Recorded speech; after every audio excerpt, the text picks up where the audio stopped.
April 4th to the 10th, isn't it? That's coming up.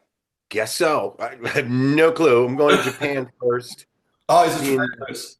yeah, Monday, I'm going to Japan, Hmm. and we do, the farewell. I think it's 5 shows, Yep. and then we'll come there. Oh, that's great. Yeah. So I know you haven't been here with Winger before, but have you been here with any of your other 100 bands that you do? I was there with Winger. Oh, you were? Yeah, Oh, went okay. there. Winger, Mr. Big. Oh, really? Oh, because I thought it It said was a first while and ago. last time in Australia. Oh, did it say that? Yeah. No, I remember we were there. Uh, now, no, yeah, it was a full band. I was thinking maybe that was just acoustic, but Ah, pretty sure it was full band. okay. Um, mm, and I've been there. Yes, I've been there. Alice Cooper, my Yep. first tour with Alice Cooper, we went and we played in Perth. I remember because it was freaking far. It is. Yeah, it was like the longest bus ride, and um, it's before they had the transit set up there. Yep. Uh, and but I loved it. I that was one of my favorites. Not sure with Dokken if I went, but definitely Whitesnake. Yeah. I remember we did a big rock show opening for Ozzy. It was a Oh, yeah. huge festival, crazy festival. Like it looked like they had shows in the stadium that Yep. were on a stage that was up in the audience, like dancers like lighting themselves on fire. It was just the crazy, and they had a giant like dragon in the middle that came out and breathed fire. It was the coolest thing I ever. It was like one of the coolest shows, top 5 shows. Yeah. So you've been here a few times then. Yeah, I've been there a few times. Yeah. I was just there with Whitesnake actually, Yep. but I think it got canceled. Uh, Um, and we did like one show or something, and it got canceled because I remember this was just 3 years ago. yep. We had like 4 days off in Sydney, so I got to walk around Sydney a lot, which was That's good. wonderful. Of course, it's just beautiful. Yeah. Well, it's good if you get that time. So I know a lot of bands, like this one, for example. You come here, you do one show, one city, next one, next one. Yeah. Yeah, yeah. So There's no time unless you want to wake up early, which I don't do. yeah. Yeah. I mean, a lot of bands I spoke to said, yeah, I said, oh, what do you think of Australia? They said, well, we don't really see it. We, get on the plane, the hotel, sound check, gig, same repeat. Yeah, that was a great thing about the Whitesnake years of touring because David was always worried about his voice, Mm. so he would schedule a lot of days off all over the world, and we'd get a lot of time to go exploring. Yeah, yeah, that's good. Nice. I've seen a lot of great things. Yeah. Well, I did notice here it says first and last time in Australia with all original members. So could that be Oh, right? now that's the caveat there that There we we go. weren't we weren't all original members probably before. Yep. Okay. Yeah. Yeah, we have Paul Taylor this time, Yep. That's right. so we weren't. Yeah. So Yeah. how's it all been going? Well, it's going famously. It's too bad that Kip wants to end it on from my end, Yeah. just because I'm loving it and I could do it another 10 years, but it's really hard on his voice. Mm. Um, when he says he has a bad night, you'd never know it. Yeah. I've seen singers have a bad night, and his bad night sounds like a record. Yeah. He might, one note might be flat, Yeah. or he might have a trouble with like 3 notes in miles away, and then afterwards he's like, "That just it's so embarrassing." And it's like, no, there's 3 notes. Come on, man. These people go to see these singers from the '80s who just can't sing a note Oh, yeah. anymore, and Kip's really, really amazing. But it's just such an effort for him to keep up that vocal, Mm. um, excellence that, um, and it's that, and it's also that touring is hard, but it's mostly that he hears a different drummer. He's always wanted to do the classical thing. That's what's in his heart. Yeah. He's been rocking for 35 years here with this band, and he's finally broken into the classical world and he was nominated for a Grammy a few years ago, and he's, the Nashville Symphony Orchestra is performing his piece that he wrote for them. I'm going to fly in and see it on May 9th, and that's what really excites him. Yeah. He doesn't need the money. I could use the money. He doesn't need the money. So that's Yeah. that's why it's really it's his time to quit it now. And it's too bad because we could you would think we could get another singer, but no, you can't have another singer in Winger. Like, that wouldn't make any sense. And Yeah. Yeah. the same thing with Whitesnake. We looked into getting another singer for Whitesnake, and all the promoters were like, no, we don't care about Whitesnake without David Coverdale. So Yeah. No, that's fair enough. He wouldn't just play bass and get another singer? Well, that's not an option. people would say, make Kip sing, screw this guy. Yeah, People would be, they want their money back. yeah, that's fair enough. Now, I must say that the first time I got onto you was right here. Oh, yeah. June 1989 was my. I actually get these all the time here in Australia. Yeah, it's cool. I remember. Yeah, and I had a quick look through it, and so see this the advert here as well in the magazine. Oh, yeah, we used to call them, they're Kitty Hawks. We used to call them Shitty Hawks because they all blew up. We had six of them, and only one was left after a week because they all just blew up. Oh, really? Yeah, but that preamp that the ad is for was a really good preamp, and they sell for a lot of money if you can still find them. Mm. I still have mine, Oh, and it was ahead of its time for sure. yeah. And then the other one I do have, which has been around for a while, is this one. Yeah, that was the famous one. Yeah. Actually, uh, I was just on the boat with Nuno and Richie on the Monsters of Rock Oh, yeah, cruise. yeah, of course. Yeah. It wasn't this one, it was the one last year. And we tried to get together to do a photo and just couldn't get together to, recreate that photo. Yeah. But for me, that was a memorable cover only because they were interviewing us all at the same time and we were all laughing and telling jokes. And they asked me what I would say to Jimi Hendrix if we could bring him back in a seance. What would be the one thing I would say? And I said, tune your guitar, buddy. And everyone started laughing. And then I went on to say, no, I'd probably say, here's a Floyd Rose for you, Jimmy, and you'll be in tune for the rest of your life. And no, they didn't print that. They printed Reb Beach of Jimi Hendrix, tune your guitar, buddy. Yeah. And I got bags of mail, just hate mail because of that. Yeah. So I did read through that last night. I'll read through it again. It's been what? It says in giant quotes, look in the article, giant quotes, Red Beach, to Jimi Hendrix, Yeah. tune your guitar. Like big black bold letters on the page. But still got the poster in the magazine too. So Yeah, I remember it. I've signed a there. bunch. I've signed a lot of those. Oh, really? I'm sure. Yeah. Yeah, that would have been good to reenact that photo with you three guys. Oh yeah. Yeah. Yeah, those guys are really, really incredible musicians. Yeah.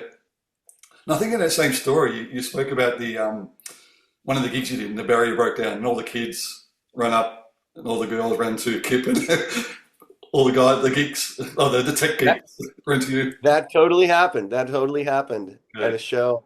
Um, it was actually we were playing like an army barracks or something. It was like a festival and like an army property with all the there was girls there and everything, and it really happened. All the guys ran to me and all the girls ran to Kip, and what kind of strings do you use?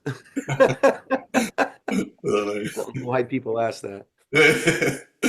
That's fine. Now, the other one you did do, actually, in the same interview, you spoke about your influences, and you spoke about, you did like reggae, blues, and funk as well. Um, and then I noticed on another great record of yours with Doug Pinnick, the Mob. That was my baby. I Yeah, wrote all the songs, and that was a really special record for me, honestly, because I loved his voice so much, and I fought tooth and nail to get him to be the singer because the record company wanted me to have like a guy from Sweden, oh, yeah, one of these, super high voice guys, and I'm like, no, Doug Pinnick is so cool. Yeah. And I want to hear what Doug Pinnick sounds like over just straight ahead rock, Mm. just good guitar riff rock with him, nothing too progressive, just to hear what it sounds like, you know. Um, and I gave them the record company, they hated it. Mm. And then they sold a shitload of them, and asked me to make another one. Oh, really? Oh yeah, they wanted another Mob badly. They asked me a bunch of times. Yeah. Um, but so much went into that. It took me a really long time to write those songs, and I needed Kip to help me tie up the loose ends when I was done with it. And it never would have happened without Kip producing the vocals and everything. Yeah. Something interesting about that record, the keyboard player was Timothy Drury, but he wasn't in town for the photo shoot. He was in LA. So we took a picture of Kip and we put Timothy Drury's head on him.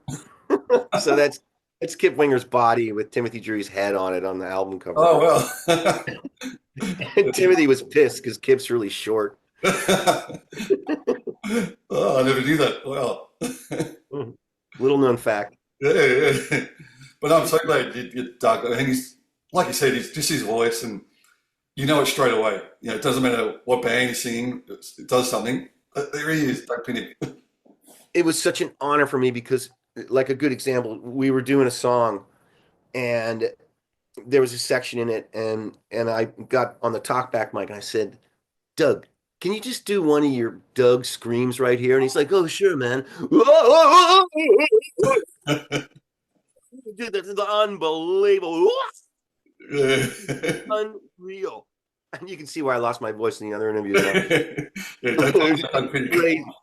Just a big, fat, giant, like Darth Vader voice, you know? Yeah. Uh, incredible. I remember I just got chills, and it was that's really a great record, and it's out of print. It's really hard to get. Like to buy a CD of that is like $100 now on Oh, wow. eBay. Jeez. Yeah, well, one song, getting back to the funk thing, what was it? I'll Never Get Enough from that album. Yeah, That was really cool. that's just jam. That's like jam and E, ready, go. Here's the riff. Yeah. It really sounds like a band in that Yeah. song. I Yeah. think that's the first song on the record. Yeah. Can't remember. Pretty sure it I think when the album opens, there's an audio clip of Kelly Kagi, the drummer for Night Ranger, who was the drummer on it. Yep. He walked in and listened to the songs, and we got a recording of his reaction after he heard the song. He said, "Let me ask you something.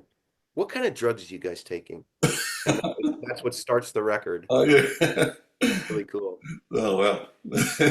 So, did you guys do any live shows, or was it just a recording for that? No, we never did a live show. Hmm. All of us were touring in different bands. Yep. It just, when you have a project like that, it- there's no one will know who it is in the States. Hmm. It really played mostly in Europe, and then it's kind of like Black Swan, to fly everyone over there, do rehearsals, um, a a band that's little known, promoters don't want to take a chance on it, and there's just not unless something hits big, like a big song or something, Yeah. no one knows about it, so it's too bad, but it would just not be feasible Hmm. to tour with something like that. Yeah. Well, hopefully now, I mean, it's the Wingers, the last show, the Mob 2 could be a possibility. You really like the Mob. I do. I mean, Yeah, me too. Doug's been on the podcast as well, and I saw 1990, I think it was. My brother and I went over to the States, and we saw him at some club in LA, and yeah, just love him. A great band. Yep, they were on the cruise a couple years ago, and I watched it. They have that one song that has all those changes in the end. They play it at every show. It's Mm. got just a riff, but they change the riff every time on Okay. this long outro. It's a freaking 6-minute outro, and it's just crazy. They change the turnaround every time, and Ah. they keep adding on to it. He said through the years they've just added on to it, and it gets longer and longer. So that's my favorite. One of my favorite things to see is of any band when they do that. Yeah, yeah. But yeah, it's doubtful that the Mob would uh, would have enough money behind it to do that. Yeah. Yeah. Yeah. Now, I know you played with lots of different bands and done lots of gigs. Yeah, as you can see, I'm a huge Van Halen freak. I've got my wall over here. Oh boy. Yeah, I see that. So, just wondering, do you have any Van Halen stories or anything you can share, gigs you've shared or anything? Um, let's see. I I met Van Halen twice. Um, the first time I met him, he said, he was like super cool and laid back and everything. And he said, "Yeah, man, I think I've heard of you, and if you're the guy that I think you are, you're really, really good." And I was like, "Wow, I hope that I'm the guy you think I am." And he laughed. And then the second time I met him, he gave me his number. And then the the uh, the end of the 80s happened.